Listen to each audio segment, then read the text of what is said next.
welcome to this edition of The Light Gate. We're coming to you live from the beautiful city of New Orleans in Louisiana at the United Public Radio Network at 107.7 FM and the UFO Paranormal Radio Network at 105.3 FM. We are on Facebook, we're on Roku, we're on Rumble, and we are on YouTube. We have a lovely show for you tonight. I want to thank our sponsors, first of all. Thank you, Carnation. They are the best of everything in our lives, and we should remember that. I'm not kidding. I use them. Can't help myself. All right. I can't wait for this one to start up. So, Preston, here you go. Take it away. Yes. We're on all kinds of different platforms. We're on a roll is what we're on. Yes, we are. All right, you guys, thank you for joining us for episode, what is it? I'm losing count. 113 of The Light Gate. I am your host, Preston Dennett, and my lovely co-host is, of course, Dolly Safran. So we're very excited that you could join us tonight. We absolutely love doing this show. Really, it's because of you guys. We get to interact and chat, and we do love our guests as well, but we have fun. And yeah, we have a wonderful guest lined up. So excited. He is pretty well known in this field, and I think going to be very well known. Well, I would say he's very well known already. But let me just say hello to all you lovely folks in chat. We love you so much. It's always such a joy to see you each and every Monday evening. And we have our wonderful friend Michael Kennedy first in line, bringing the popcorn. Love to Kylie. Kylie. Okay. Kylie. I'm terrible. I think it's Kylie, isn't it? Yeah, it's sweet in me. I want to say it a different way because that's how I hear it. But, either way, Michael, we love you. Poetic Poems, bringing 3 hearts. High precedent, everyone. Oh, thank you, Poetic Poems. You guys are so sweet. Just really wonderful. Kaleidoscope Eyes, extremely hot in Knoxville, Tennessee. We're right there with you, honey. We're close to you. Yeah. I'm not kidding you. Well, we just had the solstice, so if you can absolutely feel it. Summer, it's official. We're here. We're aiming at the sun now. Yeah. Scarlet Fire, some like it hot. 93 today, north of Boston. Oh my. Wow. Heck. Okay. I'm sorry, Scarlett. We have Teresa Levine. We have FB. We have the wonderful Louise. I love you, Louise. We have the Owl Man. Hi, Owl Man. Even if someone set the thermostat outside to boiling, I guess it's hot in a lot of places. I know. We have chickens, and I turned the fans on today, big time. Teresa Levine, 90 degrees in Maine. Wow. Wow. Okay. Yeah, Louise says it's 100 in New Jersey. Yeah. Makes sense to me. Janie Mashburn, hello. Hey, Janie. We have Jay Kirshenman in Virginia. I'm guessing it's hot there too. Yes.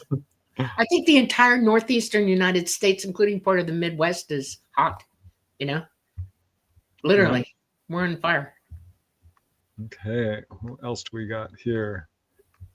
We have the wonderful, the irrepressible, the optimistic, the very amazing author Heidi Hansen. Check out her books. She's been on our podcast, I think, twice. We love you, Heidi. We love you, Heidi. So wonderful and generous of you. Look at that.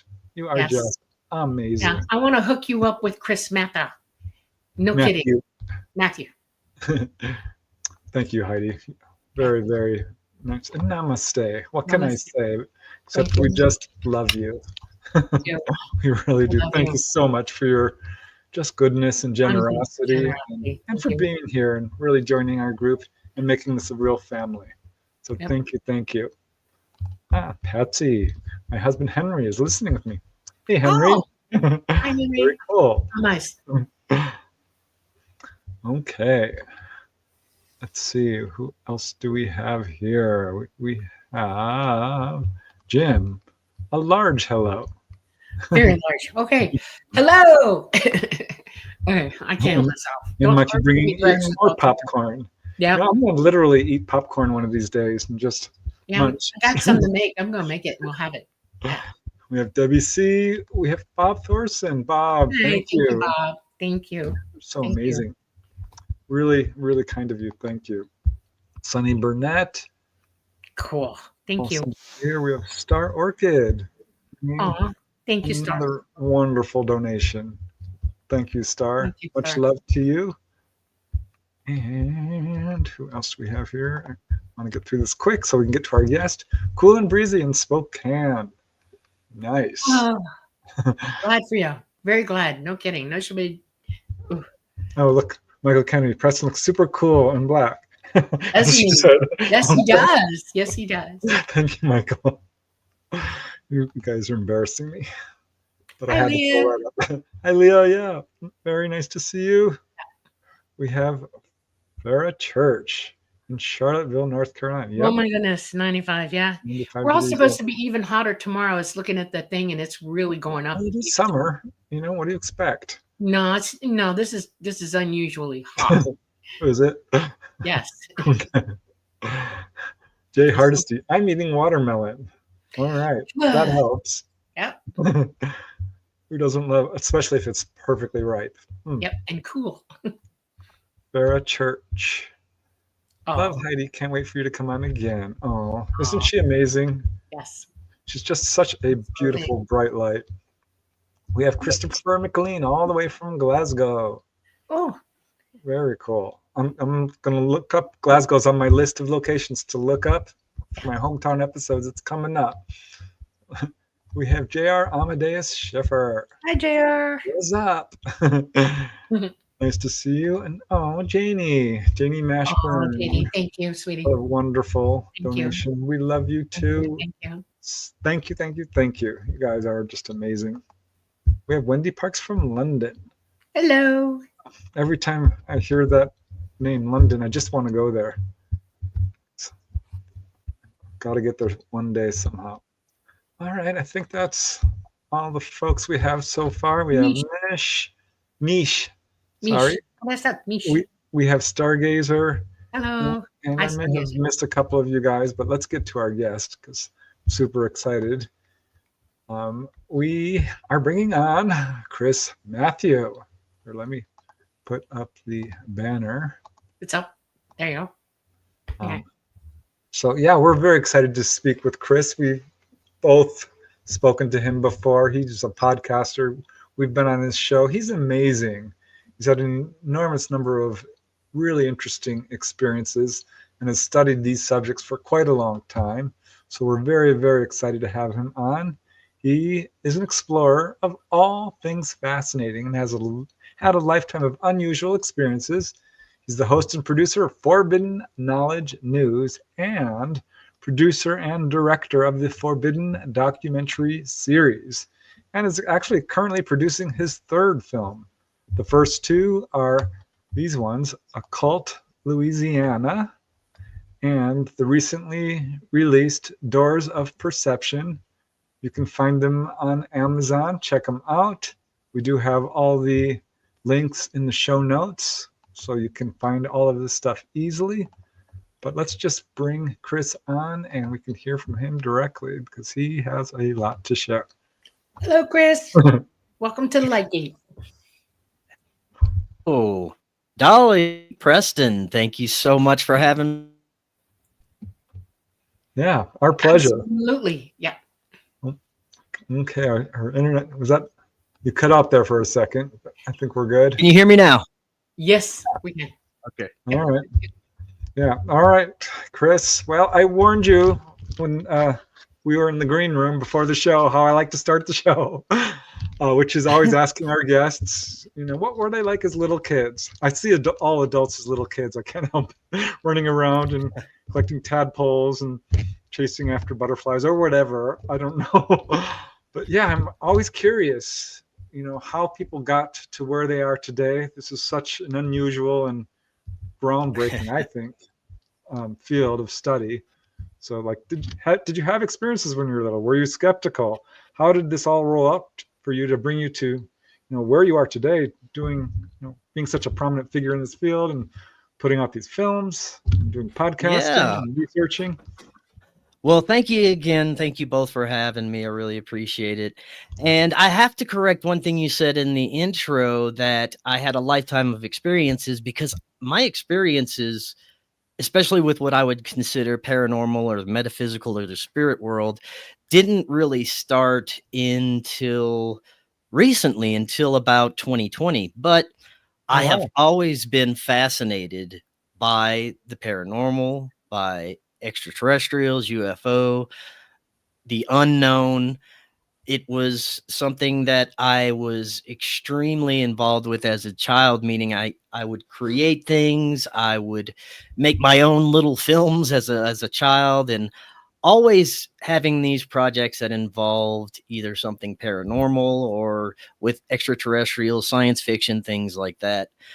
When I grew a little older, hit my teenage years, I, as you say, kind of fell asleep and started going with the flow of life and forgot about all that stuff for a very, very long time.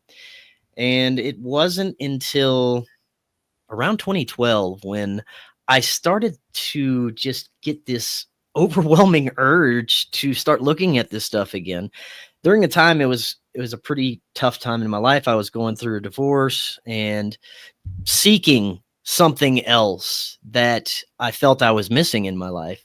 I was also at this corporate job that, I mean, I was happy with the money, but I wasn't happy with the job. It really was not for me, and it was something that I just didn't feel I was supposed to be doing.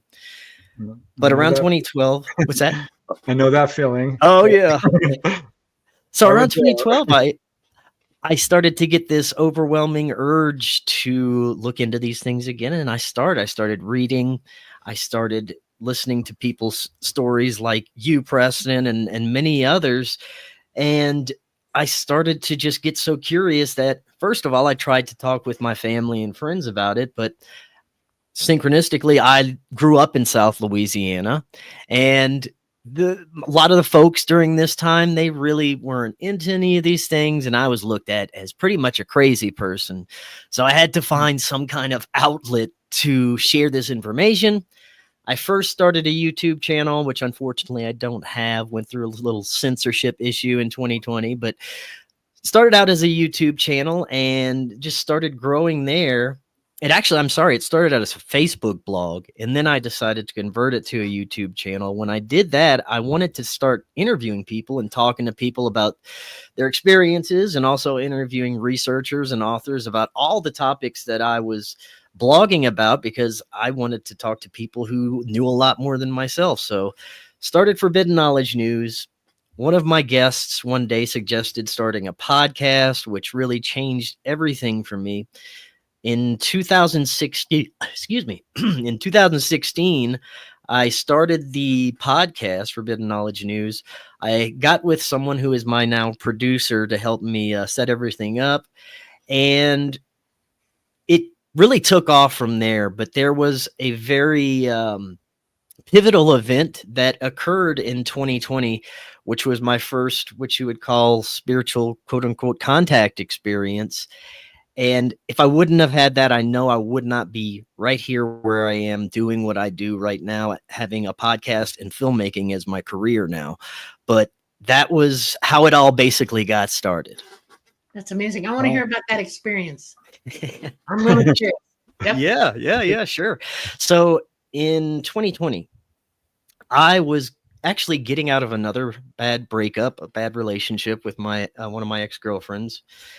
And I really was seeking something spiritual in my life, because at that point I didn't have it. I was interested in all these topics. I had started to talk about spiritual things, started to talk about meditation and the occult and magic and all of this stuff. But I didn't know how to integrate spirituality in my life, because I grew up Catholic. My family was hardcore Catholic, and that stuff terrified me growing up. You know, all that dogmatic stuff, I had to, jet from that. And I was afraid of that side of it. So I didn't know where to go, and just started looking at all spiritual practices, including Christianity again, from a different lens. But I decided to start meditating. I was talking to a lot of people who are into this and got a lot of good advice. And one evening I go to my house, and I still don't know if what occurred before the meditation is connected in any way, but it seems, in my perspective, it does seem connected now looking back. I looked up into the sky and I was standing outside in my front yard talking with my neighbor. And I see these 3 bright orange flames kind of slowly moving up in the sky in a triangular formation. And they looked very interesting. I was trying to get my neighbor's attention to look at them, but he just was too interested in talking about something else, didn't see them. And I saw that all of a sudden they just started to move up and then blipped out of existence, like faster than the blink of an eye. And I thought, okay, wow, that was pretty interesting. That could be anything, really. I don't know. I filed it in the interesting category. But later on that evening, I mean, it was they looked like flames in the sky. It was something very interesting that I'd never seen before. But I go inside and I decide to start meditation. And the previous times I tried this, I didn't have any success. My mind just racing. I couldn't get relaxed enough. I had taken a few pointers, started to learn some breathing, put on 432 hertz tones. And this time I was successful in getting into a state of a very peaceful state of really not feeling or thinking almost anything. My perception, all I could see was basically darkness. It was a dark void of peace, really. And all of a sudden, I'm doing this for about 10 minutes. And then all of a sudden, I see a blue light in my subconscious vision. Wow. And as this blue light gets brighter, I feel a sensation of love like I have never felt before. It was like I was on some kind of love drug. It was amazing. And I knew immediately this is what love is supposed to feel like. You know, I was like, I felt love before, but it wasn't enough. It wasn't like this. And this, I knew was just, this is what real true love is supposed to feel like. Yeah. So as this light gets closer and kind of envelops my subconscious vision, something starts speaking to me. And it's not like I'm talking to myself in my head. It's not like a voice. It's an instant communication, an instant knowing. Before I could respond, it's like this intelligence knows what I'm saying, and it's just responding almost immediately. It's the most incredible form of communication I've ever had. And this being starts out by saying, hello, how are you? Or something like this. And now I immediately get very scared and revert to some dogma. And I think, oh gosh, I might have contacted a demon. So I said, in the name of Jesus Christ, are you bad? But before I could even, are you a demon or something like that? Before I could even finish, it's laughing and it's saying no. And it's just making me just, very sure that it is extremely benevolent. And he says, I am here because it's time for me to talk to you. I said, I do. He said, yes, I've been waiting your whole life to talk to you.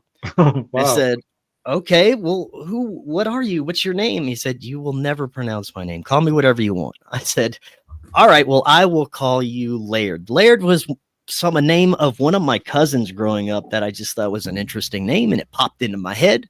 So I'll call you Laird. So that was easy. Like, all right, cool. That's my name. So at this point, I didn't further question what this voice is, because it asked, are you ready to hear very important information about the path you chose in your life? And I said, yeah. So it goes on to communicate with me. First of all, this was 2020. This is right when the COVID craziness just started. And it said, we are about to go through a very trying time, a very powerful time, and there will be extreme changes on the planet, and they will continue to get more extreme as time goes on, and you need to be prepared for this. I was like, all right, what else you got? So then it proceeds to say, you need to heal your childhood trauma.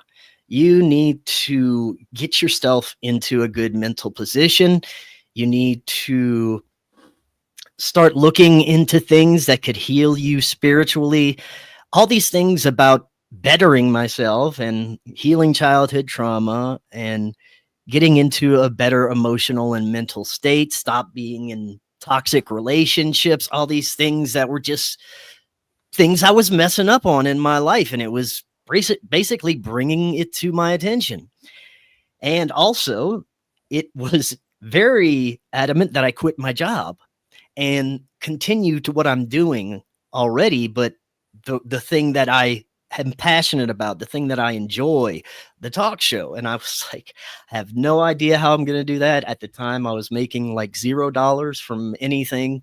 And I had no idea how to translate what I was doing with the talk show into a career. And I was making a good bit of money at my corporate sales job, but it was also sucking the life out of me. And I would have loved to quit, but I was that scared. That was like the one thing that really scared me, that this thing. So how am I going to quit? I can't just quit my job. It's like, yeah, you'll be all right. And it continues to express things that I may want to do in the future to enhance what I want to do with my life. It was fascinating. The conversation lasted almost an hour, 2 hours, probably about 2 hours. Wow. And then it just started to fade away, and I couldn't understand what it was communicating. It was kind of breaking up, and eventually it was just gone. Have you heard it again since? Oh yeah, that's my bud. Yeah, yeah. Okay. Yeah, for sure. But yeah, so this is a two-part experience, because I did this again because I had to find out what the hell's going on. I had to see if this is real. Was I having an acid flashback? Yeah. I don't know what was really going on. So I had to repeat the experience. I tried for days and nothing. Except for one day, I just got this intuitive sense to get in water and try. So I went in my bathtub, had the tones on and everything. And this time was like almost immediate. I was in that very peaceful state, and I see the blue light. I feel Laird coming on and beaming love. And before he could communicate anything, I was taken back to this childhood memory, a very traumatic childhood memory that apparently I was supposed to see, and I had completely blocked out. And when I come back from remembering this, it was very emotional, and it was, in a sense, probably the first step I needed to take to get the ball rolling with everything that was going to come for me in the future. So after that, I proceed to ask, what are you? And I remember only bits and pieces of this conversation. I found out later I was only supposed to remember bits and pieces until later, which I do remember everything now. But at the time, I could only remember bits and pieces of the conversation. Wow. But what I did remember at the time was Laird said that something about either unlocking or seeding Christ consciousness for those that are ready, something along those lines. And after he said that, I had my eyes closed and I fade into this vision. It's not really a vision. I was there. I was on this craft, and I could see out the windows of the craft. It looked like space, and it looked like there were levels, balconies within the craft, and there were these etheric beings there. And these etheric beings were kind of translucent and green, but they were human animal hybrids in green hoods. And they were all standing on these different levels. And they were beaming this amazing love at me. And I felt like they were just either part of me or part of my family, or just something very, very, very close to me. And this frog hybrid proceeds to communicate with me telepathically. And at the time, I remembered very little of what he asked. I do remember now because it came through later, but he asked if I was ready to fulfill my mission, my agreed upon mission in this incarnation. And I was like, yeah, I was so excited about it. I was crying. And these beings were very happy that I said yes. And they were congratulating me and then giving instruction, like Laird was, further instruction on what I should be doing and things like that. And it was incredible. I'm sitting in the tub bawling. It was the most amazing experience of my life. But it's also a confirmation that there's something happening here. And within, I'd say, about 3 or 4 months, my job got so awful, and it wasn't like I was doing anything different. Something happened, and I just saw the truth about it, and I couldn't take it. I couldn't bear another minute going in and trying to get one over on an old lady to buy a cell phone, and just all the awful things that they do in these sales companies that I was doing for a career. And it was like, no, I just can't do this anymore. So within a couple of months, I cashed out my 401k. My now producer, Corey, was looking to go to Colorado. I had always wanted to move to Colorado. I was in South Louisiana. And for me, it wasn't a productive, creative space to live there anymore. So decided to go out to Colorado. I always wanted to go to the mountains.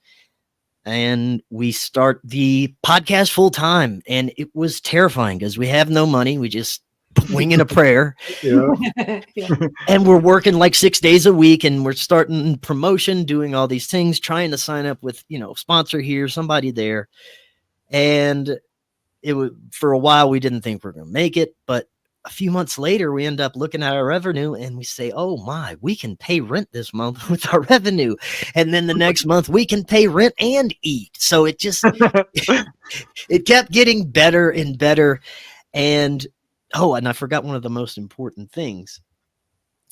I'll start this off with a disclaimer. I would never condone any drug use or psychedelic use or magic mushroom use to anyone. This was my journey, and to each his own, I would say, but this is not in any way condoning any type of drug use. But one of the messages that was received was, if I wanted to get to a fast track of healing, I should look into psilocybin. And at the time, I hadn't done anything like that since I was a teenager. And the last time I did, it was a terrifying experience. And I was like, what are you talking about?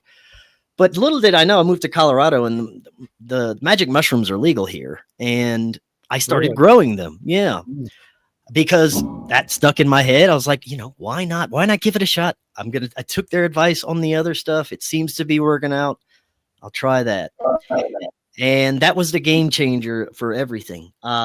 It really put me on a fast track to healing. It put me into contact with not only Laird and my other guides, but other intelligences. I was taught lessons. I was shown many things about my path through these experiences. And I had some very incredible experiences. And that's what pretty much gave me the inspiration to do the films and everything I'm doing now, and really helped me heal through the trauma, everything that was holding me back.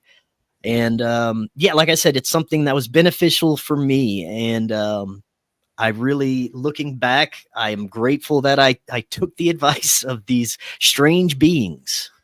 I have a burning question, and there's reasons why I'm at. Okay. Laird. Did he explain to you who he really was? What he was? Yes. Okay, I want to hear it.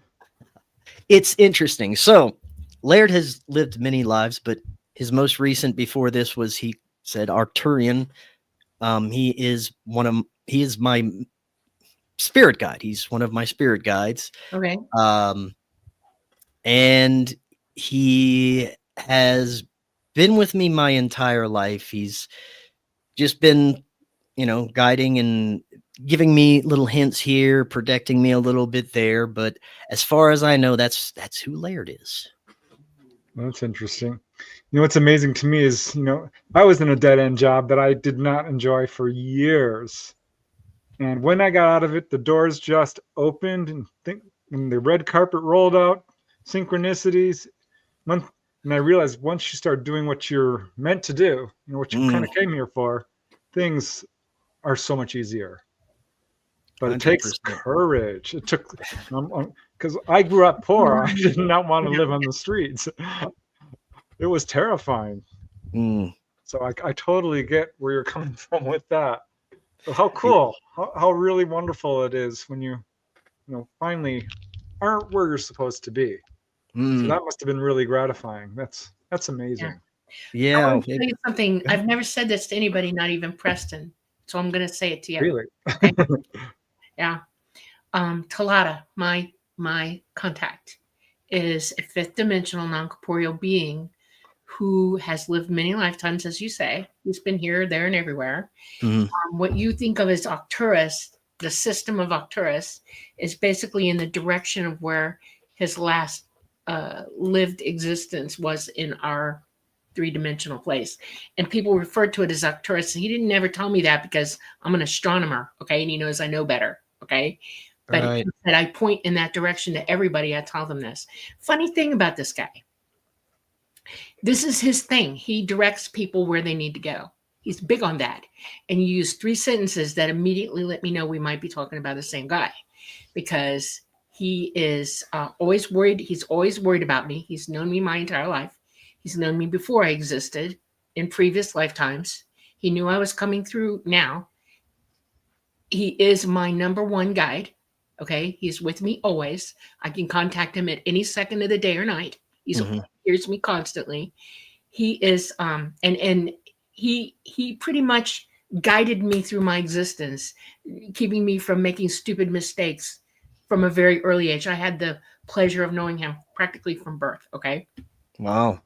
One of the things that he does is he flies the craft. He is the craft. He can indwell the craft, and the craft that you were on, he was indwelling it. I think he never told me to call him Talata because he has a name I cannot pronounce. He tried to tell me what it was, and I went, huh? You know? Yeah. He said, what do you want to call me? And I said, part of your name I can say. And he said, okay, what part of your name? And I said, Talata. And he went, yeah, well, that's close. That's what you're going to call me? And I said, yes, Talata. I find it phantasmagorical that you call him Laird, because Talata is Laird in your language. Okay? I'm speaking a Scandinavian, Laird. Okay? Yeah. Okay? Wow. Is Laird. I've never said this to Preston. I'm multilingual, and I hear when people are saying things, and I find it phantasmagorical that you're saying this. Wow, that's cool. Okay? That's crazy. He helps a lot of people. It's not just you. It's not just me. There's a lot of us out there. And I've been searching around for contacts who have the same contact as me. And apparently I just realized you do. That's crazy. That's Wow. crazy. Now, here's another one for you. When Preston said, come to MegaCon in 2021, and you can be my helper and sell my books. The very first person I saw when I walked into those rooms from, we went downstairs, we had to get up on the elevator and go to the second floor. Who's at the table? You. And some other people.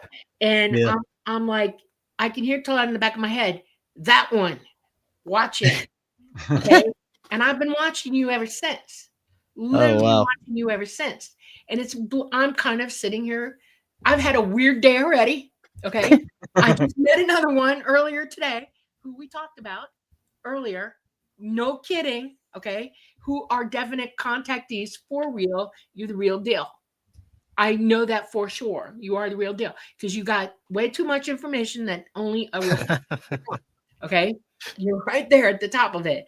And I'm like, well, dang. I've literally been told to check you out. That's why I checked out your podcast to find that person, because you interview so many people. And he said, if you want to hear a real podcast, go to that one. Get it? Right. Oh, that's awesome. I know. I'm flabbergasted. I love the synchronicities in this field. Absolutely Really interesting. Blowing me off the For planet. sure. It really is. Yeah. Awesome. Wow. Totally cool. Okay. So I'll be all right for the rest of the show now. I'm just trying to get that. Oh, that's cool. Yeah. Wow. Yeah. So Okay. a 2-hour conversation. That's amazing. Yeah. How they go. Well, now I don't even have to meditate to Right. contact Laird. It's just He's there. I ask and he shall appear. Yep. And does he talk in like words, or was it more concept? It's instant knowing? it's instant, just knowing, psychic communication. Before you could even, if you ask him a question before you even finish, he's got the answer rolling towards you. That type of communication. And I've never visually seen him. I see the blue light, I feel his energy, but I never really see him, if you know what I mean. It was the blue light that got me when I was 14. Okay. Blue white light, just perfect blue light. It surrounded me. I froze. I'm literally, you know how you get that fight or flight response, I physically froze. I was like, and I wanted to dive under my bed and I couldn't, and he's taught me how to use that light, by the way. And it's like, okay, but yeah, he's always there. Preston, you know this. He sees me talking to him from time to time.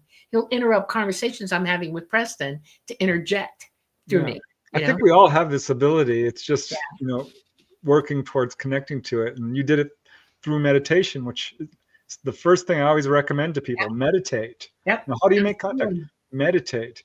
And you said something, Chris, that really rung a bell with me, that it was a love like you've never felt before. Exactly. I can't tell you how many contactees have told me that. They're like, it's like holding my baby for the first time. It was like when I got married. It was even beyond that. It's pure love, absolute, pure, innocent, unbelievable, with all the being of the being in it, love. It's incredible. It holds you in. It makes you feel all things all at once, all in love. It's great. And how interesting that happened, not late in life, but certainly not when you were a kid, Right. Wow. Yeah. So did that open up other psychic experiences? I mean, did you start like having precognition? Synchronicities off the wall. I wouldn't say precognition, but I can much better read energies and frequencies and feel people's either negative or positive thoughts. That's something that really grew after that, and it grew much more after I started the psilocybin experiences as well.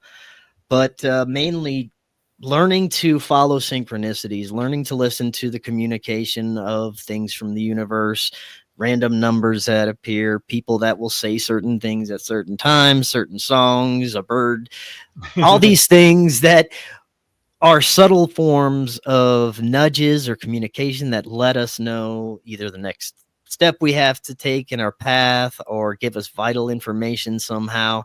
And another thing is dreams. I've been able to not really communicate, but kind of work through things and visualize a path that is almost prophetic in my dreams that would show me how to navigate my waking life in certain ways. So yeah, that was, it still continues, and I no longer utilize the psilocybin. I did that for it was almost 3 years or 2 or 3 years that for at least once a month, I would utilize it and have very profound experiences. I would have very profound contact experiences as well. And there's this one that I could tell you guys about that I'm sure would entertain you both and the audience quite a bit if you'd like to hear it. Sure. Right. Well, okay. So this was about 2 or 3 years ago. I think. Yeah, somewhere around there. And at the time, I was living with a woman who at the time was, I guess you could say she was my girlfriend. It was more of a mutually beneficial relationship as far as we lived together and, took care of some things together. But I wasn't really, expecting it to turn into much. She did. She kind of seemed like she was. But anyway, at the time, I was utilizing the magic mushrooms, telling her about my journey. And she said she'd never done them and she would like to try. So I oblige, and we both utilize. And once I started to feel the effects, it was about an hour in, and she was not feeling anything. Eventually, she asked for more. I gave her more. She says she didn't feel anything at all, and it was like just kind of strange for me because I am very deeply affected by it, and I'm having an experience. She is also a psychic healer. And she asked if we'd like to do a regression, maybe heal some childhood trauma. And I trusted her at the time, and I agreed. So we do this little walkthrough, and she walks me through to a traumatic experience, and it seems like it was very beneficial. Well, after this, she starts telling me things that sound very strange. And I look up at her, and this is what I hear her say. I found you and I helped you grow. I helped you get where you're at. And now it seems like you don't love me anymore. And as she said that, she shapeshifted into a 8-foot tall reptilian. Wow. She was in my ex-girlfriend's nightgown, yellow teeth, yellow eyes, and this thing just comes out of her and it says, "You don't love me anymore." The only thing I could do was run. I run out of the room. I run to my basement and I'm like, what is happening here? I was like, did I die? Is I the first to overdose on psilocybin? What is going on? And then all of a sudden, my entire house changes. It changes into a dungeon. I look outside, the sky is blood red. I have bars on my windows. I am absolutely freaking out. I run back upstairs, somehow manage to avoid this 7-8 foot reptilian roaming around my house. And I just jump into the shower and I don't know what to do. So I start praying. I say, "God, please." And before I could even say, "Please help me," I feel this rumbling in my stomach and I threw up this black, oily, viscous, horrible stuff all over into the shower. And as I did this rumbling inside me said, "You're being deceived, but receive the message." I was like, what the hell is this? Everything just snapped back to normal after that. And I felt this beautiful, strong, loving presence. It wasn't like layered, but it was a very powerful, loving presence in the room with me. And it seemed like everything was even brighter than it was before. Everything had a shine to it. And I walk outside and my ex-girlfriend's there on the bed. She's like, "What the hell just happened?" She's normal again. I was like, "I don't want to talk about it." But this is where the story starts to make sense. The days following, she is a different person to me. I see that she's very manipulative. I see that she starts to use me a bit. She has this, would you say, reptilian side to her? And I start to see all these negative things. And I'm like, oh, that they were trying to show me a side of her that is probably not something I want to be around. So eventually it broke it off, but I would attribute that to the psilocybin letting me know that either there was something about her that was reptilian in nature, or she had an attachment, or just she was a dark, manipulative person. And that is how it presented that to me and let me know, which is a crazy story. That's amazing. That is amazing. You know, there's always a pathway to healing, and healing is always difficult if it's dealing with, you know, trauma from the past, because you have to basically go through it again. Yeah. You know? And yeah. So, but I'm glad you said you're not necessarily recommending it, because I think it can be healing. But I always tell people, you know, probably the best tool is meditation. Yeah. You want to hear one thing? As a nurse, I know what this stuff is. They used to think they could use it like an antipsychotic way back when. Okay. And it had some psychological uses way back when. Okay. And I'm wondering if that's what they were going for with you, or they were trying to bring you out of yourself. And that was going to facilitate that. Well, they are now. That is now a thing again. They've brought back magic mushrooms and psilocybin into the medical field, and they're using it for therapy, for PTSD, for trauma, for all of these things. They have better science, and before it was they couldn't control the dose. Okay, and it caused more problems than it helped, and that's why they went away from it.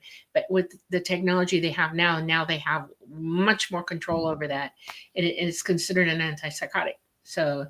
Amazing. That's amazing to me. That's really amazing. I'm glad you reinforced the importance of dreams. Because people think of dreams as, just sort of nonsensical. But no, this is your absolute pathway to your true self and all kinds of paranormal experiences. Your dreams have a lot to tell you about who you are. Yeah. By the way, psychotic doesn't mean anything except it's describing, go look it up, psychosis. And that's, you've been traumatized. Psychosis happens because you've been steered away from normal thinking. Okay. That's all that means. It's just another word for psychic in a way. Psyche. Yes. Yeah. So. No, I'm wondering who's on your shirt. I keep seeing the flashes of the eyes. Who's on your shirt? This is Lee Harvey Oswald, and it has Patsy right there. It's just wow. a fun shirt. I was just wondering. Okay. All right. Yeah. That's amazing. So tell us about the book that you've just The written. films, yeah. The film. I mean, the Films. film. Yeah. I wanna know. So yes, the first we'll look at Occult Louisiana, the forbidden documentary Occult Louisiana. This one is available right now on Tubi if you guys want to go check it out. This was my first film. This was such an experiment. It was mainly to hone my skills. I never expected to be able to get it out on streaming platforms, but it was a fun project, and I ended up being able to do it, and it was inspired by my spiritual experiences. But I also, like I said, I grew up in Houma, Louisiana. I lived there until I was like in my mid-20s, moved to Florida for a little while, but also moved back to Louisiana for a few years until about 2020.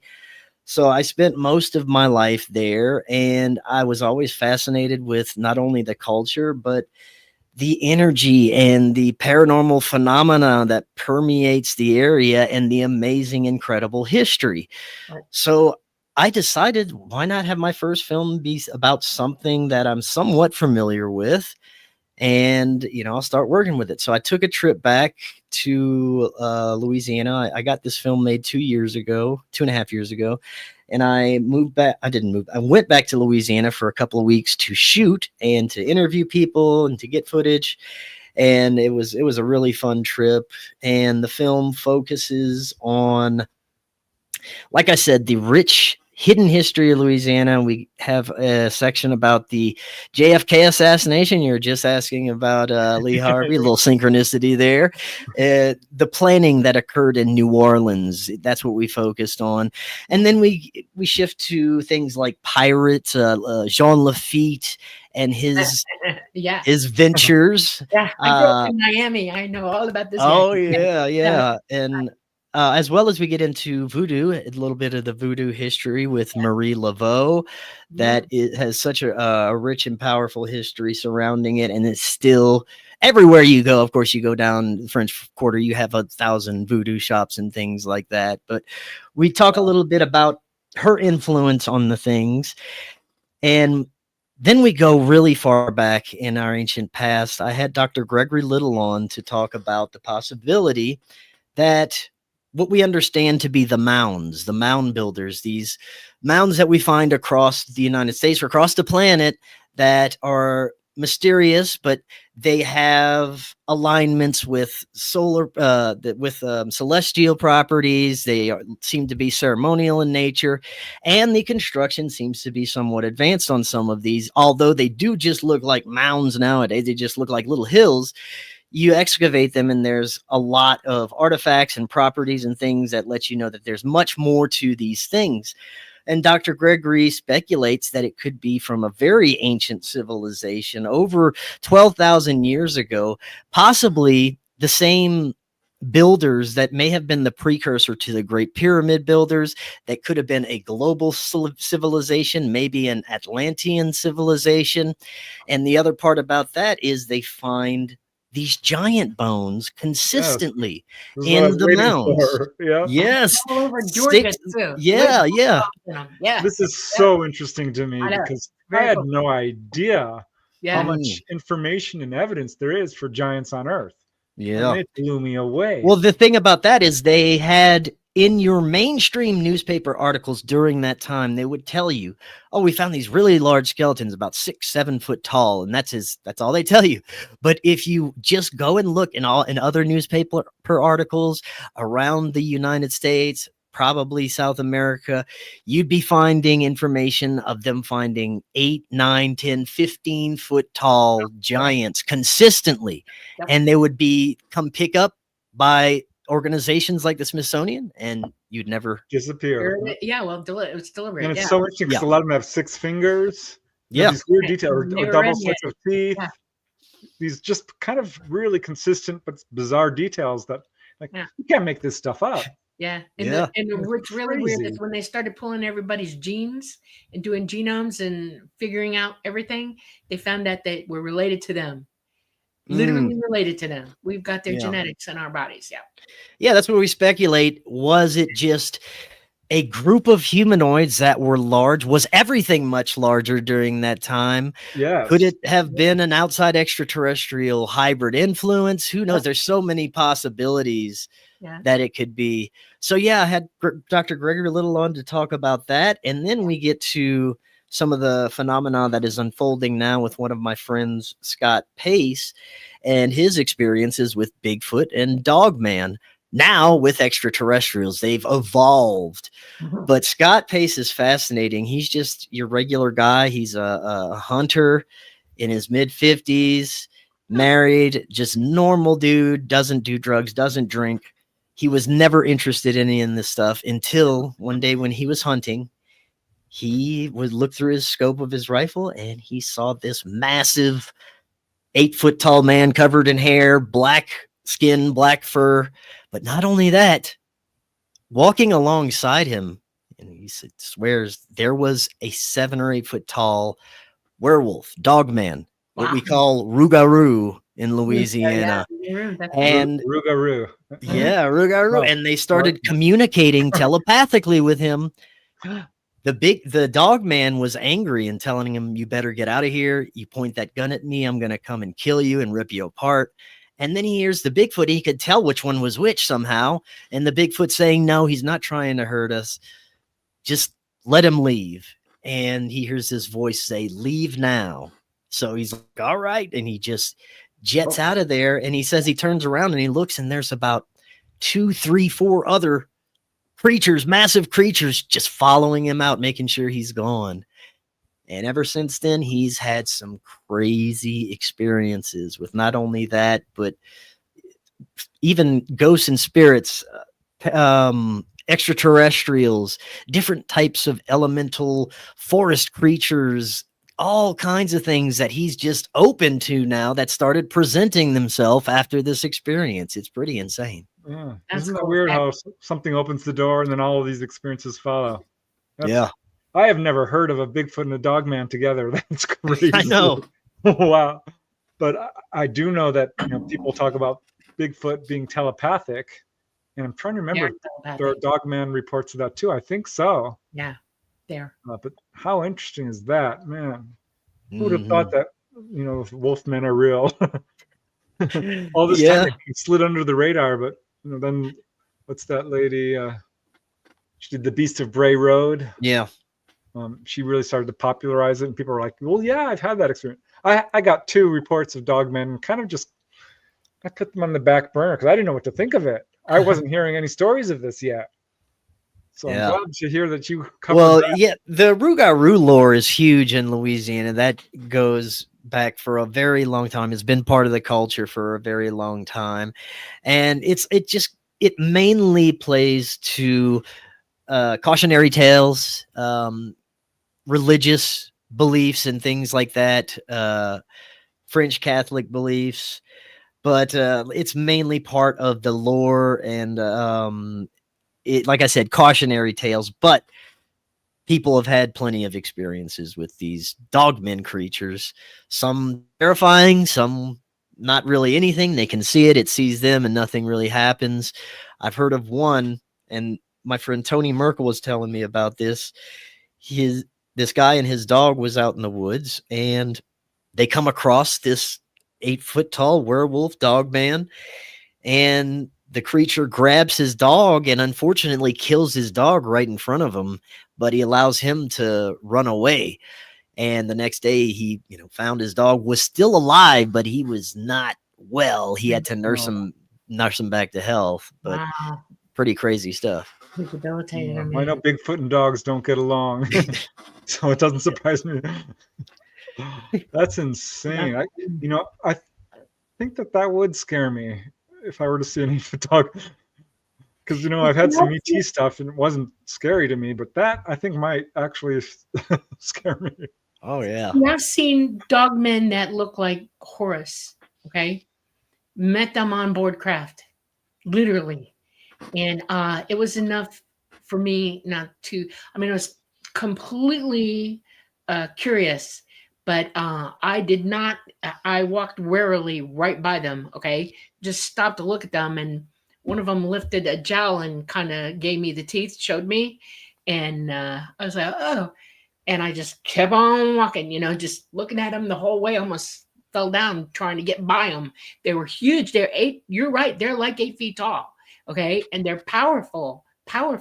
And I've always wondered if they're the same ones that are the dogmen that y'all are seeing, because I've never seen one on the planet except once. And it was under a different, not that kind of being out in the woods. There's anymore. not a lot of dogman stories that connect directly to, UFOs. But well, Scott seems to believe that the Bigfoot genetics may be of off-planet origin.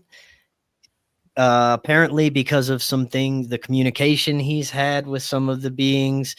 Now he's waking up and being on craft, seeing different extraterrestrial beings. He's also seen Bigfoot on craft, he claims. So very, very interesting.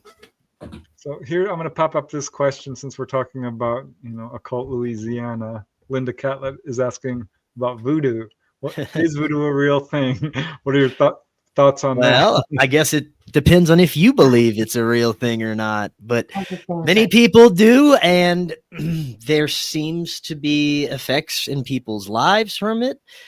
The interesting thing that I covered about Marie Laveau wasn't that she was magical per se, or she had these powers, but she knew how to do psychological manipulation. She was very good at playing with people. She had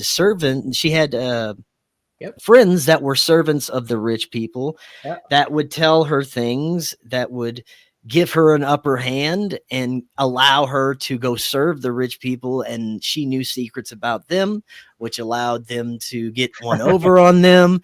And she was very crafty.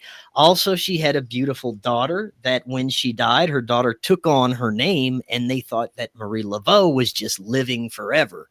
So that added to the mystique and lore and everything that surrounds voodoo in New Orleans. It made it a pretty fascinating story, but there is something to it, especially for the people that are participating in it and utilizing things. I'm sure that they have some kind of effects from what they're working with. You know what's weird about things like that is that if you're a natural empath, or you have psychic abilities seriously, or any other psychic ability traits that give you an edge, okay, and you're practicing that, and you don't want to be I think it goes into that. I think Marie Laveau probably had some really good intuitive abilities. She was doing what you were doing. She had the conning ability as well.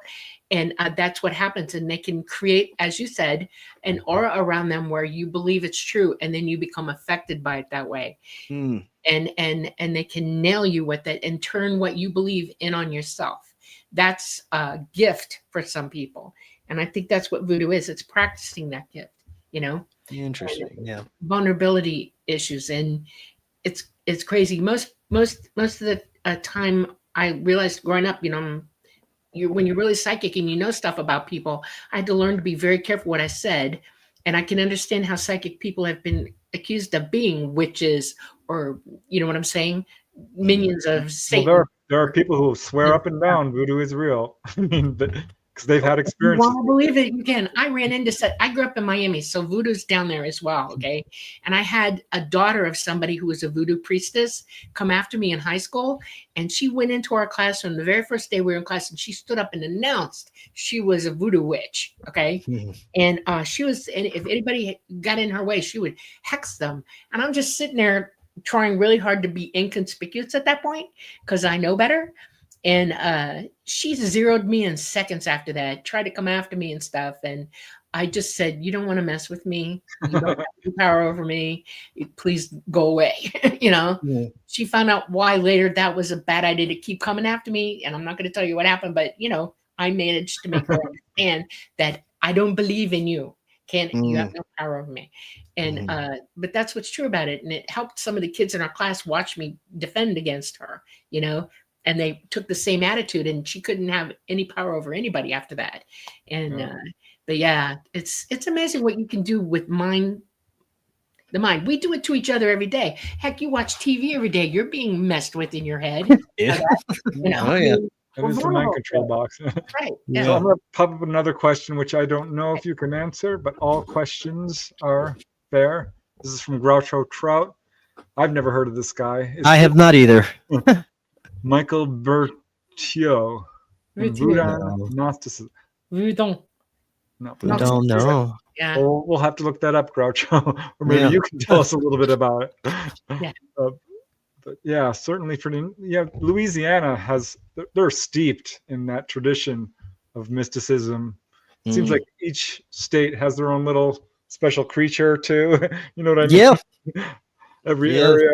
So it's very interesting that 'cause the culture there is very mixed with the Cajuns and the French and all of the stuff that came together to form that culture.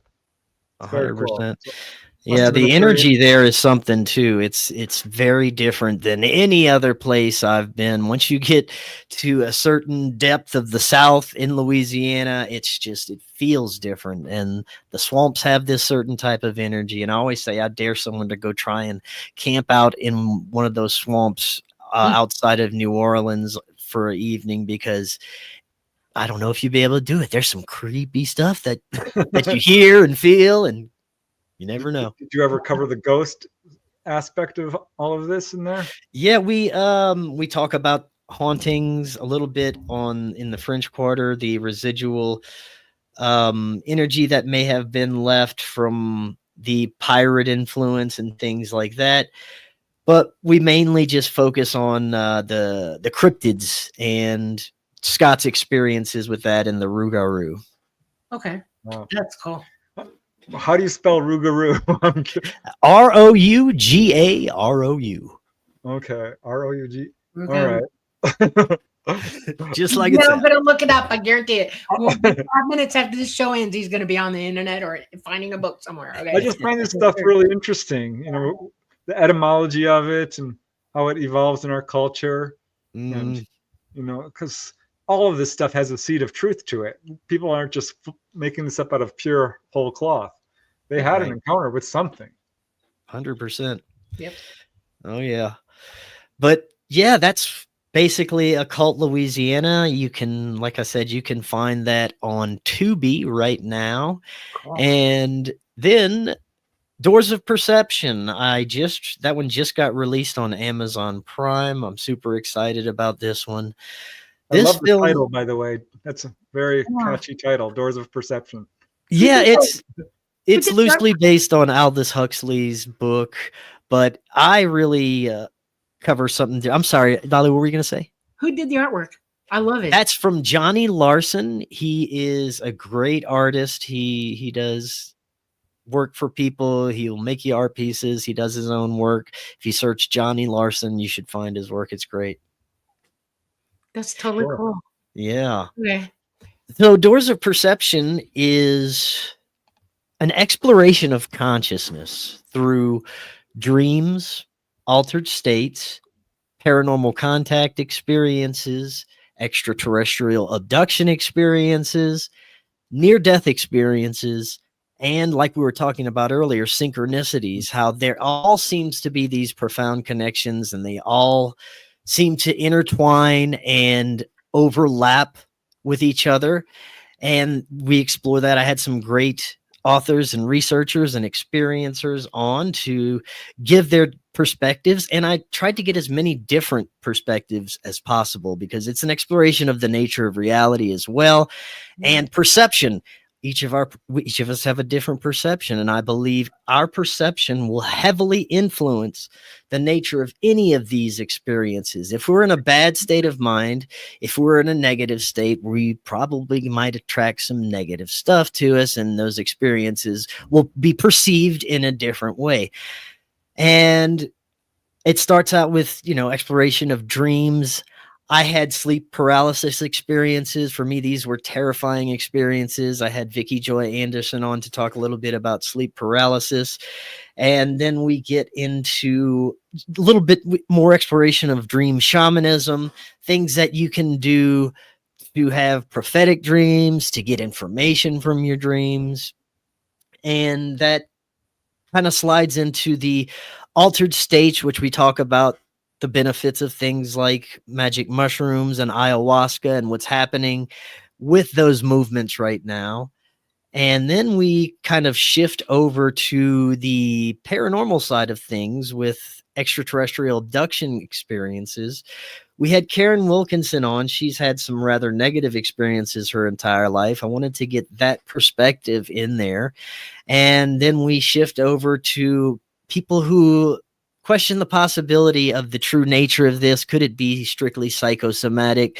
Could it be an etheric intelligence, a trickster intelligence that can present itself as anything it wants you to see it as? Could it be something like that? So we explore all these possibilities. Then we go to near-death experiences. I had the late Jim Willis on to discuss his interpretations and people's experiences with near-death experience. And there's some interesting things going on in the medical field as it relates to that we discussed. One of those is some hospitals are starting to put signs on the ceiling that say, turn around, go back the other way. So that when you're going, so when you're going out of your body, you can maybe realize that. I'm not kidding you. I've actually seen like that. That's very true. They also put signs up that nobody can see except the people who passed away. And they ask them if they remember, do you remember seeing the sign and what did it say? And they keep a tally of it. They're doing this. Yep. That's amazing. They're trying to prove it. That's what they're trying to do. Yep. Very cool. I'm glad that they are. I mean, what else are they going to do? If you've got people dying around you and coming back, why not ask them? Why not put things out for them to see if it's real or not? You know? This way to the tunnel of light. That way to your body. Turn around, go back. That's right. You're not done yet. That's what one said in our ER. You're not done yet. Yeah. I'm not kidding you.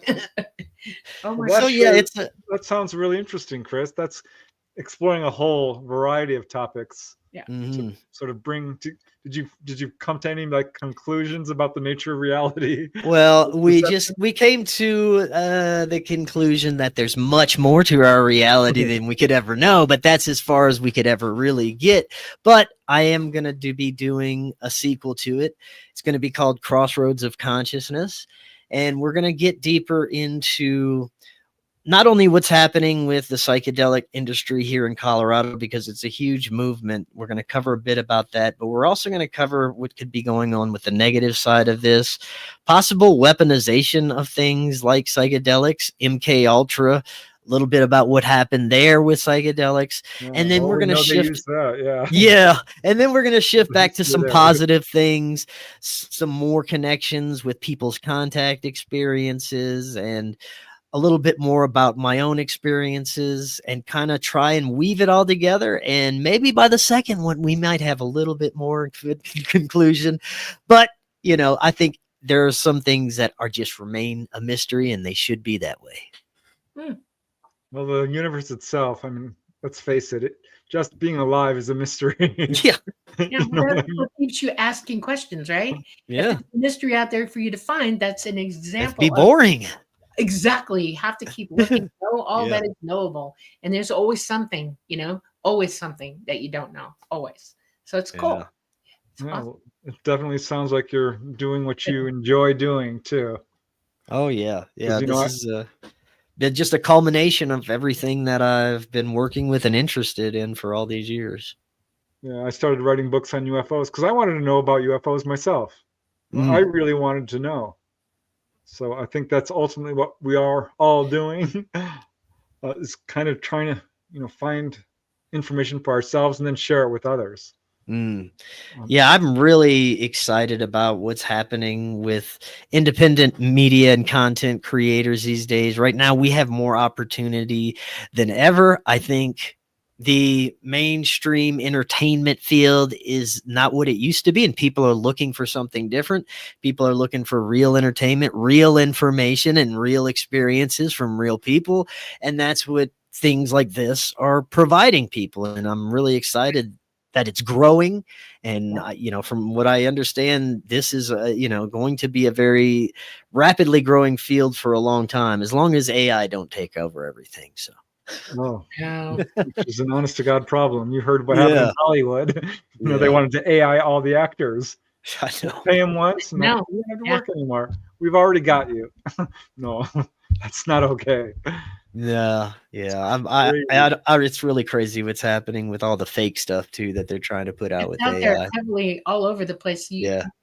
I don't know if you can tell on the internet or when you're seeing things pop up now, and it's not just on the internet, it's on TV now too. You can watch a commercial and go, no, I can tell the difference, and they're getting very good at it. They're refining the ability to do it.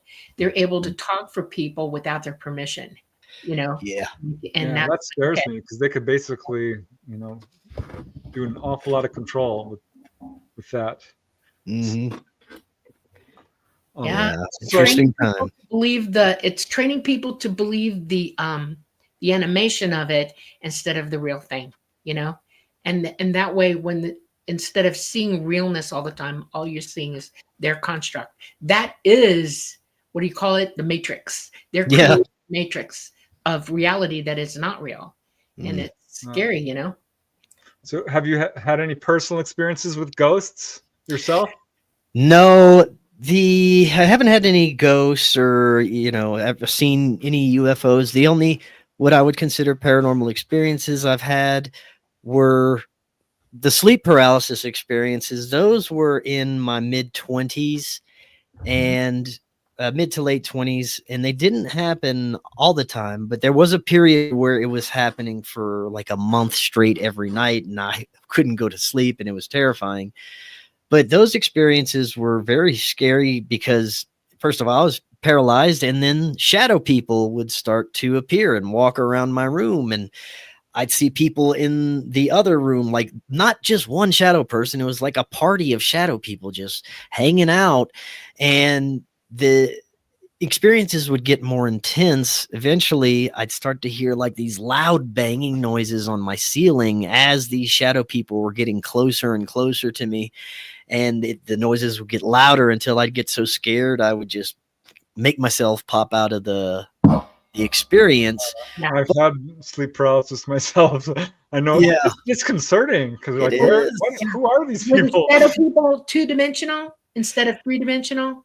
See, it was just I just saw a shadow. I couldn't tell, any depth or anything to them. But I do know that once I got to a better state of mind, like I was not in a good state of mind during this time. A lot of things in my life weren't that great. But once I kind of cleaned up my act and never had that experience again. Okay. Yeah, it's very scary. I'd done a lot of OBEs and out of body experiences because it's connected to that in some way, but would sometimes precede that. And I'd be like, okay, I know what's happening here. This is a precursor to an out of body experience. I just need to break free of it. And I would. But I can see why people would confuse this with ET abduction even, because it feels like there's people around you and they're pulling at you and you're in a different place. It's wild. Yeah, I've heard others say that is just the state that your body goes through before you're able to exit. Is that right? Yeah.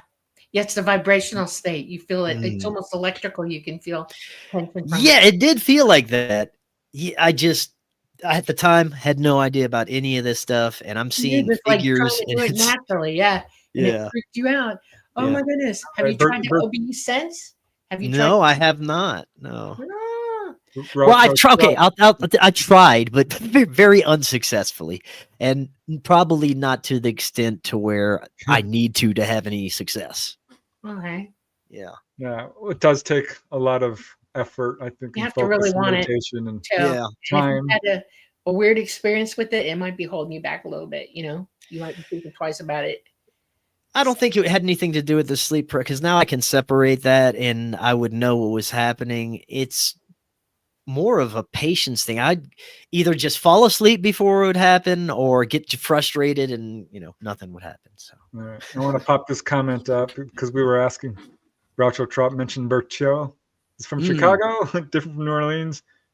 He taps into the UFO aspect of occultism, which I appreciate because, a lot of people are very nuts and bolts when it comes to the UFO subject. And I think that's a mistake. While it is there, that aspect of it, there is a spiritual aspect to all of this. You know, ET's spiritual. It's hard to Yeah. explain. They say, people ask me all the time, do they believe in God? And it's hard to not get upset at the question when the fact is this: they call God the All Mind. They believe that we're in the All Mind, okay, and that we're autonomous entities within the All Mind. That's their vision of God, what they understand God to be, and we're all one in it. And it is amazing to me that people they separate a spirit, like it's so hard to understand how you can be spiritual and hold God away from you. He's not away from you. You're part of it. You're part of this thing. And we're separatists here. We have to learn to stop being separate, Something I find unfortunate about the era that we've entered into I think it's great that people are awakening and they're becoming curious and they want to know about spirituality and the nature of reality. But unfortunately, I see a larger group of people taking these very dark Gnostic perspectives that we're trapped here, that there's some archonic force, prison planet that we just keep getting recycled. And it seems like it's a growing perspective that I find unfortunate that a lot of people have. I look at it more as fear. It's a fear. Yeah. I look at it as more something Dolly was saying, that it is all part of the one, and we're here to experience everything. We can't have the good without the bad. That's right. Yeah. That word keeps coming up when we're doing these interviews. Oneness. So I'm glad to hear you say that. All right, I have a question out of left field, just because I mentioned this subject. What do you think about past lives? Do you have any interest in that, or any ideas about what may have been past life with you? Man, no, I've never explored my past lives. We do talk about reincarnation a little bit in the film.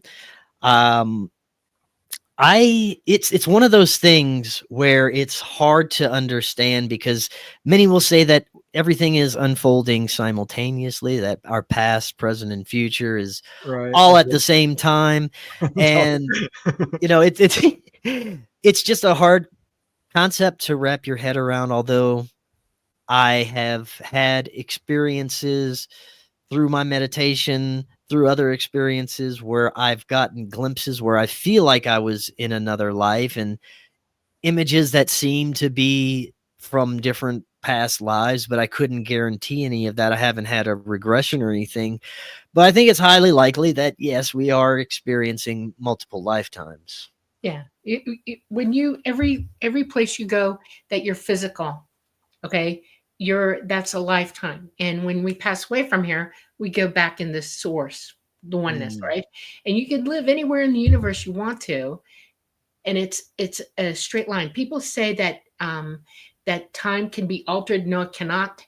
Your line of time, who you are, your path is autonomous, and your journey, your path is straight, and it's not sequential, but it is straight. Now, your memories are constant. In other words, outside of your body, your consciousness remembers everything. Okay. It sees everything, front, back, middle, all of it. Okay.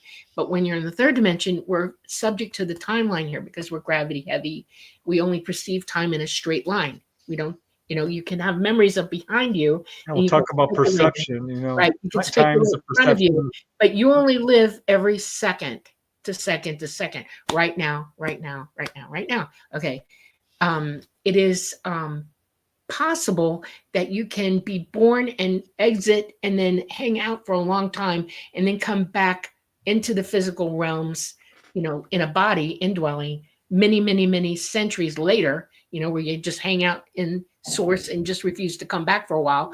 Or you could be here on this planet and end up somewhere clean across the universe on another planet. We do remember those. What is hard for everybody here is that you don't remember. Mm-hmm. Okay.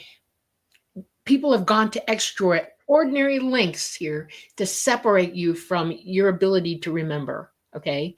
That's, it's almost biblical. The Tower of Babel is trying to explain that, where somebody decided they can beat fear into you and it messes you up. You can't remember all the language, everything that you have. When you have children, if you ever have children, You can watch them when they're really young and they're acting things out, and you go, "Where'd you learn that? I didn't show you any of that stuff. Where's that coming from?" And it's generally they're acting out past life memories very young, and they're remembering who they are. But our society doesn't want them to stay in that mode, and they steer them away from it. They use shame, they use fear, they use "you're crazy, don't go there." They use they There's distract. a whole show on kids' past lives. It was Right. such a great show. Yeah. It's one of the reasons I'm really interested in it. So we're thwarted from it. If you could remember your past lives, you'd be 10 times farther along than you think they are. I think that's why Laird, as you know him, drug you out because you are a contactee. I don't know how much you realize it now, but you're definitely one. You've been one. You've been watched from birth. Okay. Most people on this planet they're very embedded in caring for us. They are our progenitors. Well, that would bring me to another question. You've had these experiences. Have your parents or anyone in your family? Because often contactee, it's generational. That's unusual. Not that I know of at all. My dad says he one time saw something that he considered a UFO, and that was it. I've never really talked to my brothers about any of this stuff, nor my sister. They've never been into anything paranormal, so I really doubt it. Not that I know of. I'm not sure about anyone else, previous generations, or my grandparents, or things like that. So yeah. Your trauma as a child generally is the reason why. Okay. I do have so much missing time, as I don't remember much of my childhood at all, which is, I don't know. I think a lot of people forget a lot of their childhood, but it seems like there's a big chunk missing. Yeah. Well, it's definitely a lot of contactees have told me that sort of thing. So I find that interesting. But so you've done this podcast for years now. You've talked to a lot of interesting people. Well, who are some of the more interesting guests or memorable guests?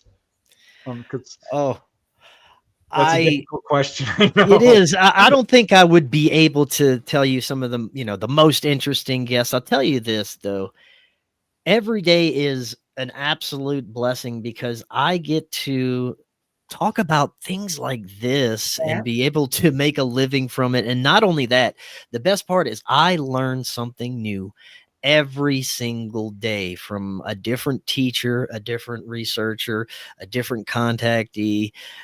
People have had different experiences, different perspectives. I get my paradigm shifted very often. I have all kinds of different perspectives that I can consider. And it's, like I said, it's just a blessing to be able to do this and have people like yourself come on and tell their story and talk about these things. And it's this time right now where, like we were talking about, where podcasting and this new form of independent content creation is emerging, more and more people are tuning into things like this and becoming more interested in the paranormal.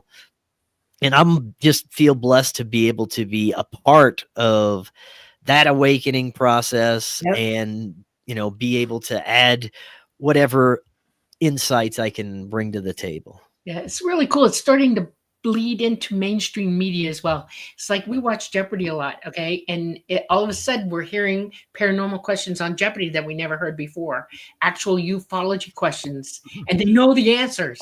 And it's like, holy cow, oh my gosh, listen to this, It's like, woo. People on different shows, they're starting to infiltrate into it. They're starting to let it through. And I think that's glorious. I think that podcasting is probably better. I don't want to call it entertainment, but if you want to find something out, go look for podcasts.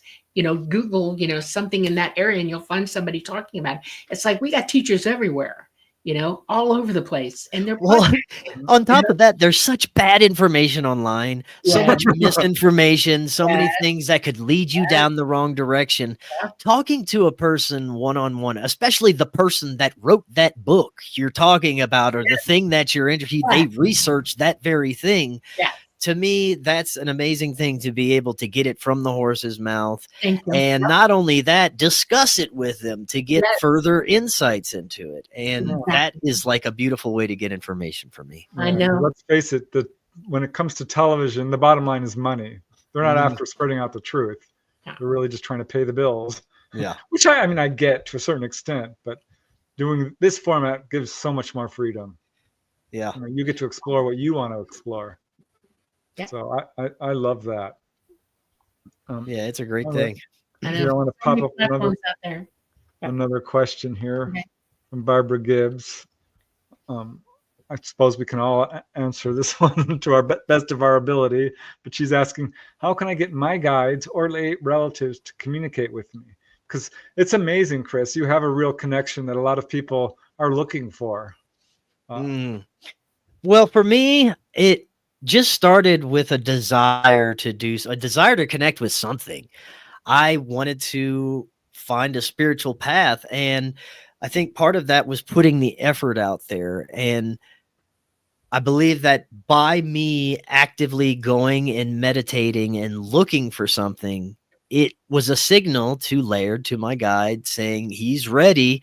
All righty then, and comes in and starts communicating. And I couldn't tell you if that is how it would work for anyone else. Probably, and it's probably different for every single person. But I would start with just trying something, doing that some kind of action, like Preston said, meditation. Probably one of the best things you could start doing. It worked for me. So maybe just ask for it and meditate on it. Exactly. Yeah. Correct. I agree. Listen, it's not enough to just ask, but you have to sit back and listen a little bit. Wait for the answer. You have to shut up long enough to hear the answer. It's important. But for me, in terms of contacting guides and deceased loved ones, the out-of-body, astral projection worked really well for me. It was difficult. I mean, I really pursued it vigorously. I was meditating 2 hours a day for about a month or two before I had my first OBE. But I did it. And man, did it work. And I did get to meet spirit guides. And, all the people I've ever had pass away at some point, we communicate. And it's just such a wonderful thing because it helps alleviate a little bit, at least, the loss that you've experienced. They're not really gone. That's the point. They're not really gone. We're all here, we're just, in different places. That's it, and it's really not that different. We're pretty much still all around each other. Perception is key, hearing and seeing what's really there. How would you answer that question from Barbara? How can I get my guides or late relatives to communicate with me? I'm asking you, Dolly. Chris answered it. Dead on, spot on. You answered it. It's intention. It's all about what you need, want, or desire to know, and then allowing yourself to do it. You put it out there, and you have to literally focus in on what that is. Don't be thinking 30 things while you're asking the question. Be quiet. Be silent. Be still. And put it out there and then wait for the answer. Like you said, you got to be willing to hear the answer. Don't talk to yourself. Let something come into you, Well, for me, it was easy to tell the difference that it wasn't just my own thought, that it was something that I'd never experienced because it was accompanied, first of all, by that powerful feeling of love. Right. But the communication was something different. I knew something was talking to me, something instantly communicating with me. And I knew that I had never been able to do this, or this was something extremely new. So I knew right away that it was something else. Let me ask you a question about that. When I'm communicating with Talata Laird, okay, I don't get sentences like we're communicating. It's very slow. Okay. He has the ability to instantly nail me with whatever it is he wants. It's almost like an entire concept that I'm unpacking instantly with him. Yes. Okay. And so you get the same thing too. Same thing. This consciousness is doesn't need to speak. It's too slow. Consciousness is at the speed of light. And you know the difference when somebody's talking to you like we are, and the difference where that is, because at the speed of light, you're feeling everything. All emotion is at play. All sensation is at play. Everything. And it's loud. You hear it like you don't hear anything. And you can't miscommunicate. No, everything is as clear as a bell. And I would always tell Yep. them, I wish I could communicate with everyone like this, because this is the Me too. easiest form of communication. Yep. Yeah. I Well, keep think one trying. thing Honest to goodness, I keep trying. It's we all like, need to work towards Yeah. doing is overcoming fear, because here you are having this experience and there's still an element of fear there, which I guess comes from the previous belief system that, Yeah. Catholicism and all of this. But that's a normal human reaction. We see this all the time with UFO encounters. People are absolutely frightened when they're actually not being harmed. right. Well, Chris is right about this. Your understanding of it is completely correct. It's whatever each one of us is an autonomous being, and we've absorbed knowledge at our own speed, our own pace, and our own minds. Okay. So when we see something we're not familiar with, or it's outside our box, we're gonna accept it or deny it according to what we already know and see. It's almost like pareidolia on steroids. Okay. And it's difficult. The idea, when we learn, we need teachers who help us understand that you have to open your mind up and quit overriding everything you see, hear, and feel. Okay. We're too busy talking to ourselves all the time and not listening or seeing what's really actually going on around us. And that's something we should teach our children from the get-go. Be good witnesses of what's really happening to you and going on with you, and see it from the innocent perspective and not all this mumbo jumbo stuff that you got clouding your brains up. It helps. It really helps. And you don't have to be a baby to learn this. You can learn this as an adult as well. You can teach it to yourself. It's not hard.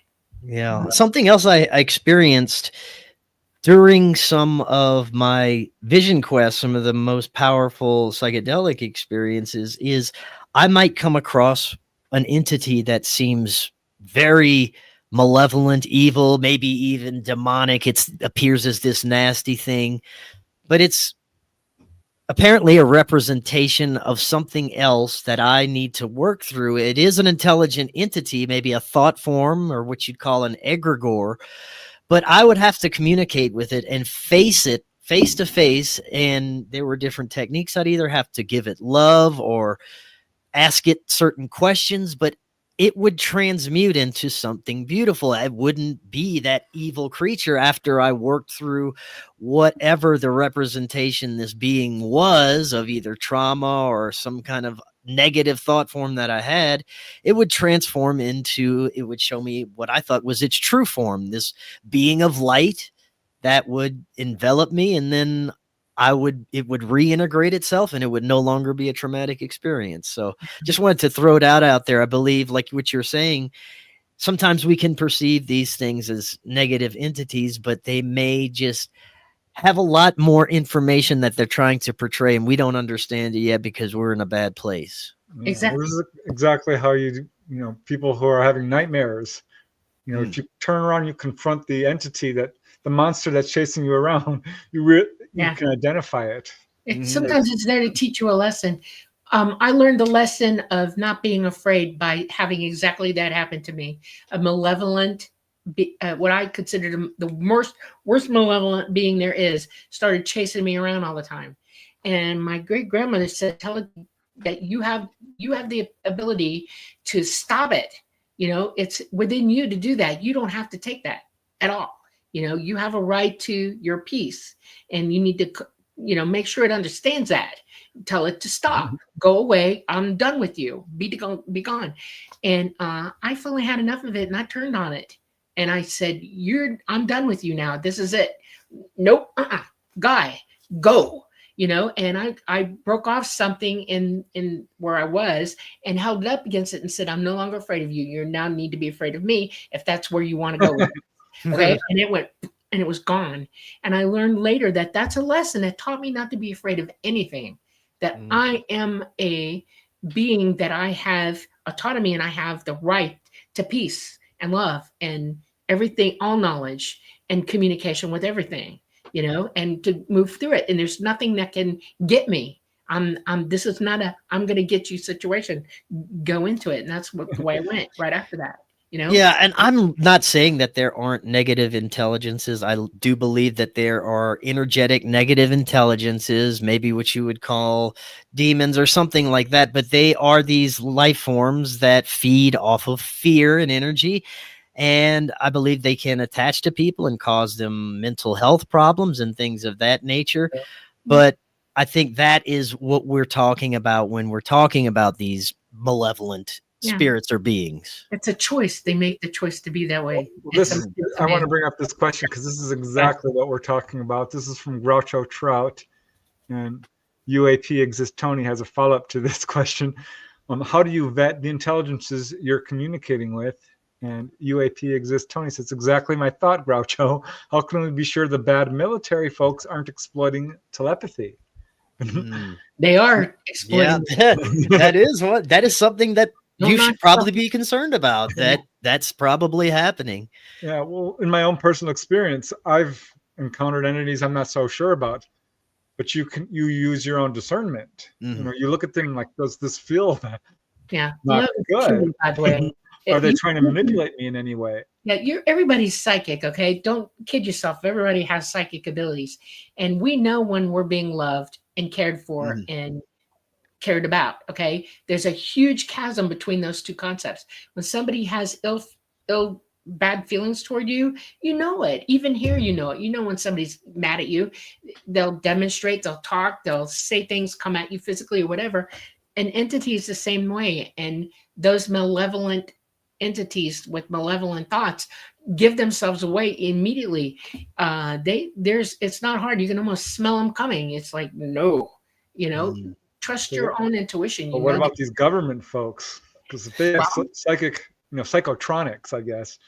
Oof. Well, let me tell you something interesting. For Doors of Perception, I went to Skinwalker Ranch to film a little bit around there, and I wasn't Skinwalker. It was my friend Ryan Burns. He has a ranch right next door to Skinwalker. It pretty much on their property, and I stayed there for a couple of nights because I wanted to add in this paranormal angle of it, all the things that are happening there. And what I realized is from not only him, and I've heard this from many others, that is a major military weapons exotic testing site.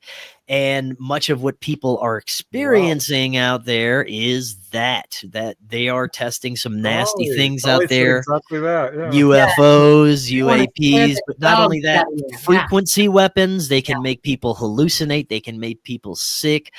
One of my friends claims he's seen nanoparticles that are most likely military industrial intelligence, something that they're doing, and they formed into an animal, and then it formed into a beast and grabbed one of his friends and slammed him against the wall and then dissipated into the nanoparticles again. Wow. And they believe this is most likely military technology. They can do all kinds of stuff.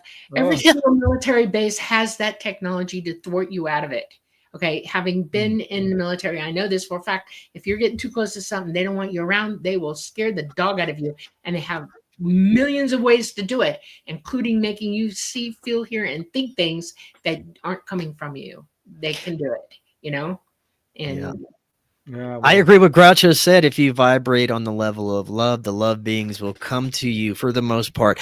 I agree with that, although I've had trickster type entities try and pose as something, but I could always sense the vibration was a little off, was a little different. It wasn't that pure love feeling that I get from most of them. Have the same flavor, right? Which is right. Heidi Hansen is talking about. You know it when people are coming at you in a malevolent way. Yep. But it's still, it's a concern. Yeah, but I think it also, what you're putting out there is what you're mainly going to attract. It's going to repel. If you're vibrating high, it's mostly going to repel a lot of those nasty things that don't even want to have anything to do with you. For every action, there is an equal or opposite reaction. And if you're going negative, negative's coming back for you. If you're going positive, positive is the only thing you're going to greet. If you how do I put this? We have energy all around us, okay? When you're negative, you turn down the light of your ability. You turn yourself down. You turn the lights off sometimes even. You look dark, and dark sees you, and it'll come for you.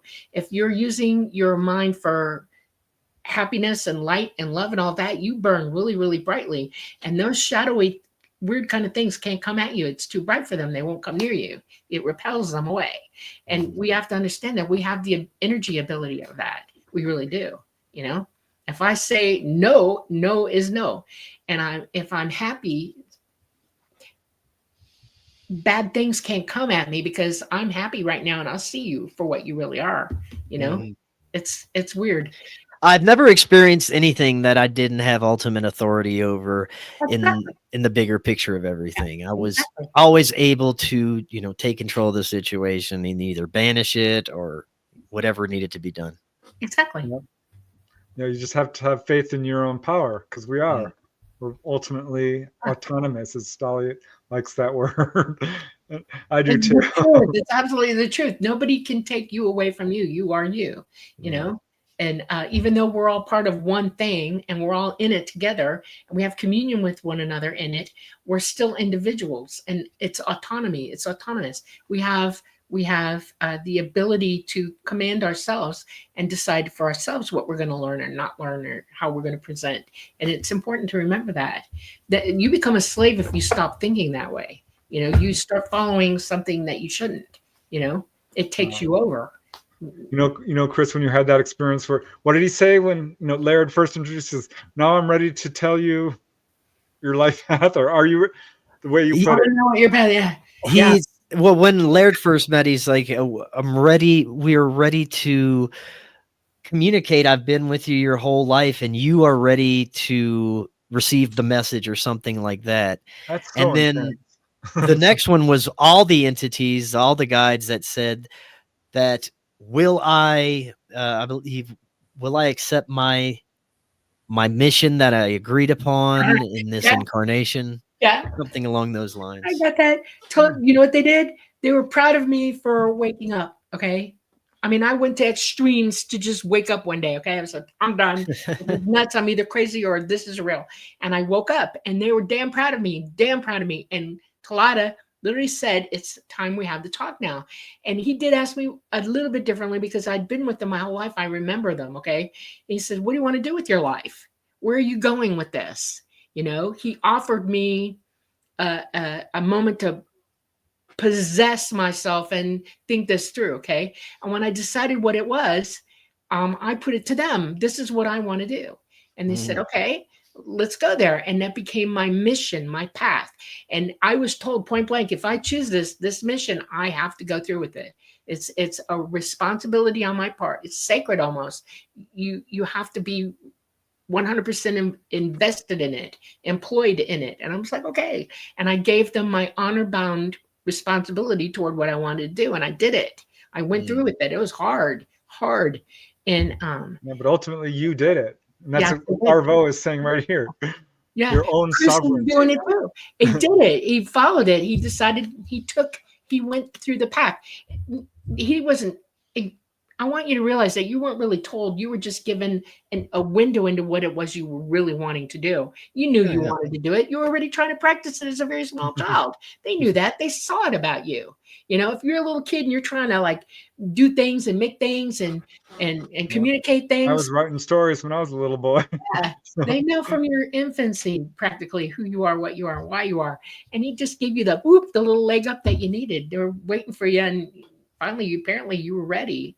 And Mm. he took you through it. Yeah, That's something really amazing that I believe is happening on a wide scale is there are people that are just connecting and awakening yeah. and coming online and finding that one thing that they're supposed to be doing or many things that they're supposed to be doing and connecting to it.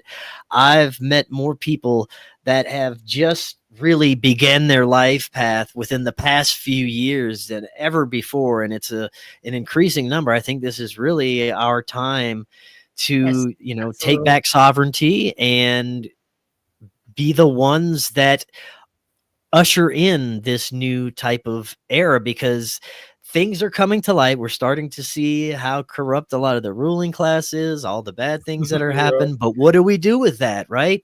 And there's many layers behind it. There's things they're trying to hide, like extraterrestrials, the true paranormal nature of our reality, our true consciousness abilities. They've been trying to suppress that for a long time, but we're exactly. starting to break through. So it's a very interesting time.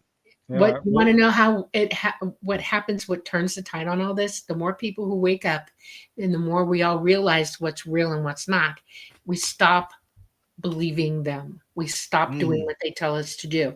It's not a war. It's not a fight. It's not a threat. We just simply turn our back and walk away from it. They lose their power over us. That's how it turns.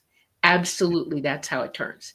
And enough of us, it's slowly happening, and it'll become a giant wave, but it's us refusing to bend to their will. Yeah. Period. Well, it's funny. I walked away from my job. You talked about the same thing. They called it the Great American Walkout. Yeah. A lot of people are like, you know what? We're done. We're going to do what we want to do with life. So, and that all came at a very traumatic time, which was kind of the silver lining to it all. And it's really interesting to me how, trauma can bring you towards healing in a weird way. It's a catalyst. You were going to experience it anyway. I mean, we all are. This is not the easy school to be in where we're at, I mean, like, we weren't promised a rose garden. We were promised difficulties and travails and all kinds of stuff. It's inherently in the construction of this. And once you get on board with that and you can move through it, okay. And things don't become something that push you down and hold you down. They become challenges that you meet and walk through. See, it's important to know, So after your encounter with Laird, was that a difficult adjustment then? Or Oh, yes, it was. I thought I was going crazy for a little while.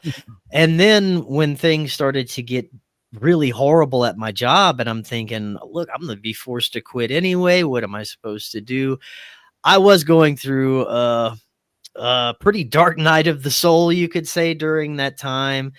I was terrified. Even when we first started moving, I was unsure about everything, but there was just something telling me that, you're going to be all right. Just keep going. Yeah. And that's what I had to do. It was a lot of hard work, but I think that's part of it. As long as you're displaying that and you're working towards it, it's going to work with you and help propel you.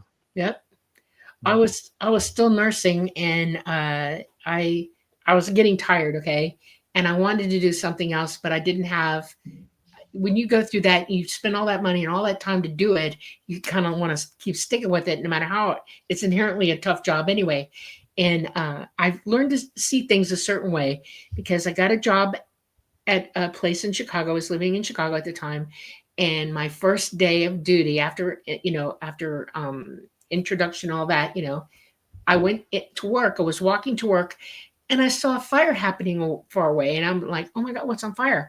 When I got there, guess what? The whole damn building was on fire. Oh, There were firemen everywhere. Water was coming down the stairs. It was a big nursing home. I was going to be a staff nurse. Okay.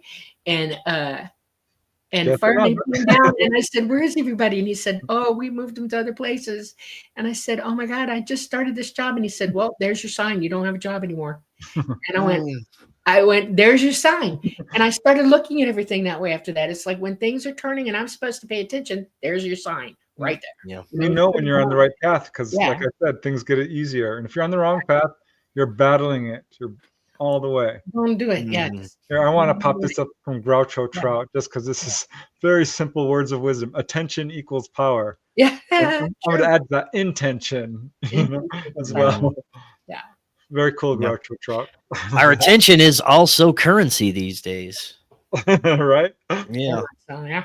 All right. Well, we're winding up here. We still have a few minutes, but thanks so much, Chris. This has been a wonderful conversation. I'm really hoping that people check out your two films here. Yep. Yes. Which they can find on.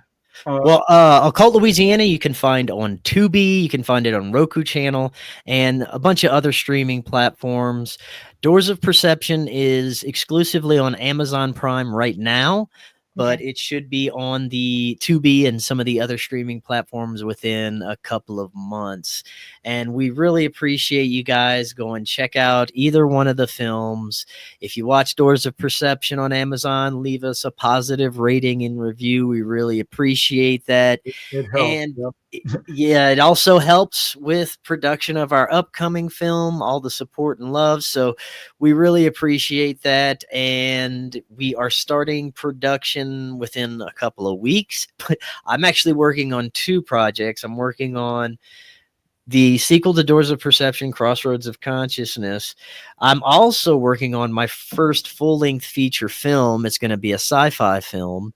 Ooh. and it's going to be loosely based on some of my own experiences. So that's going to be a fun. Nice. Oh, that'll be fun to watch. Okay. Well, we really don't have time for this question, but I'm going to pop it up anyway. Did Chris ever ask Laird why other people don't see their guides? No, I sure didn't. You know, this was such a personal journey for me. I don't think I ever got much information about anything going on out there or in anyone else's life or anything globally. This was mainly for me to enhance my own life and get on my path, really. Yep. All right. Oh, Chameleon says, noticed your crossbow, Dolly. He's like, Oh, crossbow. yeah. I'm pretty good with it, just saying. And yeah, Nice. I grew up in the Everglades. Everglades is a lot like Louisiana, just so you know. Yeah. I can live out there in the wild. I'm pretty good at it. And yeah, learn to use a crossbow. And, All right. Well, I guess we have to shut it down. So thank you, Chris. Thank you both so much. Thank you. I'm excited about it. I want to give a special shout out to all you wonderful folks who donated to us. We truly appreciate it. Heidi, you guys are amazing. Namaste. So much love to you. Bob Thorson. It's just amazing that you guys that we're the recipients of your wonderful generosity. Absolutely. It helps keep this show going. Chris knows this broadcasting is not cheap. No. There's all kinds of expenses, and you are keeping us up and running with this. So here's a question I forgot. Well, do the grays disappear in a puff of smoke when grabbed? No, they do not.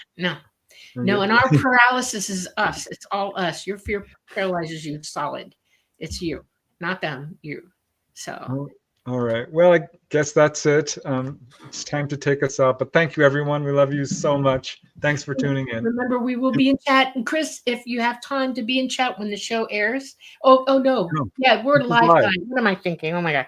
Yeah, we just did a pre-record. So. And I freak out. We did a pre-record earlier. So, but yeah. Yeah, I was in the chat show. I was viewing everything. Right. Cool. All right. Oh my goodness. Well, thank you everybody for this wonderful Monday night being with us. We love you all very much. We were coming to you live from the beautiful city of New Orleans in Louisiana, as a matter of fact, at the United Public Radio Network at 107.7 FM and the UFO Paranormal Radio Network at 105.3 FM. We are on Roku, Facebook, Rumble, and YouTube. We'll see you next Monday. Everybody go forth. Be happy. Be enjoy. We love you. Night-night.